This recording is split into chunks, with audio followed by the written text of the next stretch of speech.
When I look back, it all started with one dinner. A simple invitation, or at least that's how it looked. They called it family night. The kind of gathering where everyone laughs too loud, drinks too much wine, and pretends everything's perfect. But from the moment I walked in, I knew it wasn't an invitation. It was a reminder of my place. They were already seated when I arrived. Melissa, Jason, and the rest of them. All dressed like they were auditioning for an ad about perfect families. Their laughter stopped just long enough to notice me, and then it started again, only softer, sharper. The waiter handed me a menu. I took the seat at the end of the table, the one no one ever really wanted. They talked about their jobs, their vacations, their new house renovations. No one asked how I had been. No one ever did. When the bill came, it was more than I made in a month. $3,600.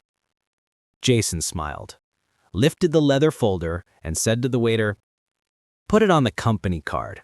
It's a business dinner." Then he turned to me and added, "Well, mostly business." They all laughed again. But when the waiter dropped the check a few minutes later, his face changed. He whispered something to Jason, and Jason froze. Then I saw it. The total, the signature line, the corporate logo on the card. And I realized this wasn't a business dinner. It was theft, disguised as luxury. That night, I went home and sat in the dark, listening to the echo of their laughter. It wasn't the first time they'd made me feel small. It was just the first time I finally saw it clearly.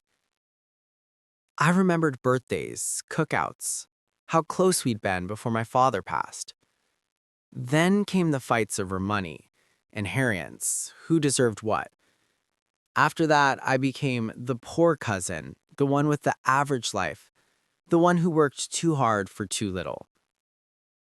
When I saw Melissa's post the next day, a photo from the dinner captioned, "Family, nothing else matters," arch halt, she'd cropped me out. As if I'd never been there. That's when it hit me.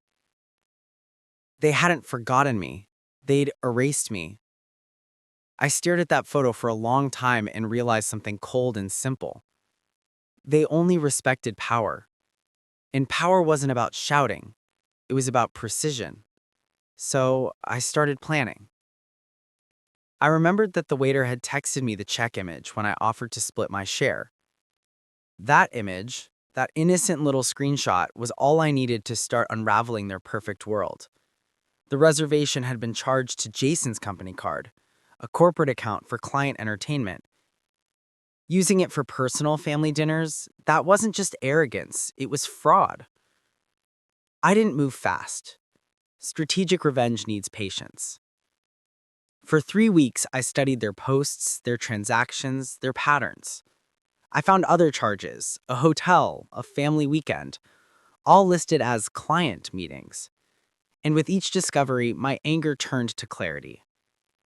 The company's compliance officer's email was easy to find. So I drafted a message, polite, factual, emotionless. Attach the receipts. But I didn't send it yet. Timing was everything. The company was hosting a gala soon, live streamed, filled with speeches about honesty and integrity. Jason was one of the featured speakers. Perfect. I scheduled everything. At 7:30 p.m., the email to compliance. 7:35 p.m., a message to the family group chat. The receipt photo and a single line. "Remember this dinner? Turns out honesty costs more than the meal." At 7:40 p.m., a text to a journalist friend who'd been chasing corporate fraud stories for months. And at 8 p.m., Jason's speech would begin. When the night came, I watched the gala livestream from home. Jason stood there, perfect as always, saying words like transparency and values. At 7:30, I pressed send. At first, nothing happened. Then, during his speech, his phone buzzed. Once.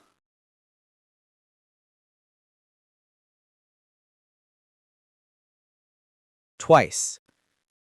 He glanced down, blinked, stumbled on his words. Melissa's smile froze beside him. Another buzz. Another glance. And I knew. By the next morning, the story had broken.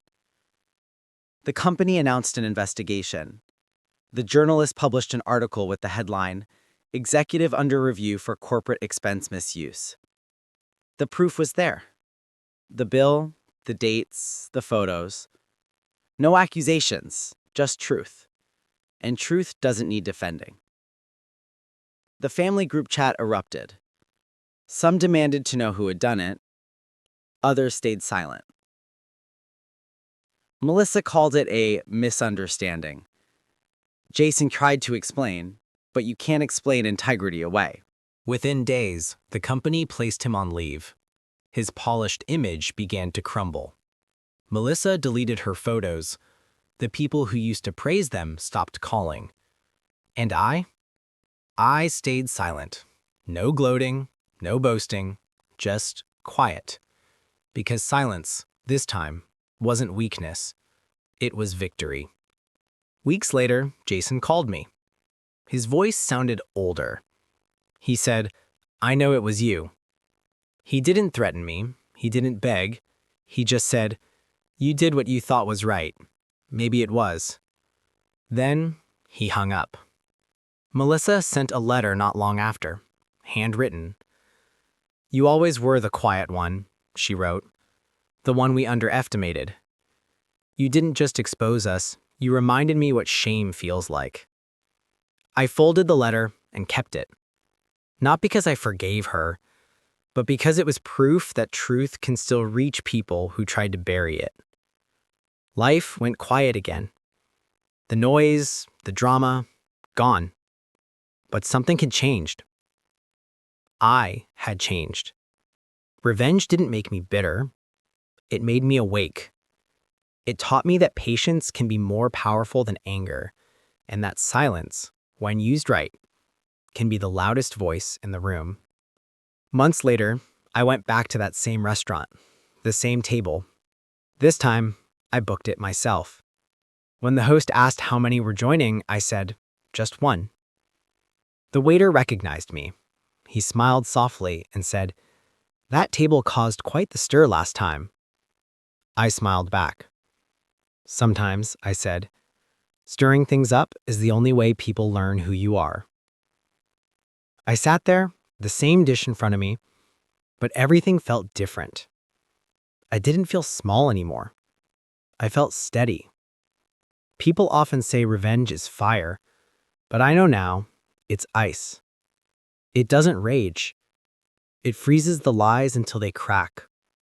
And when the frost clears, what's left is the truth.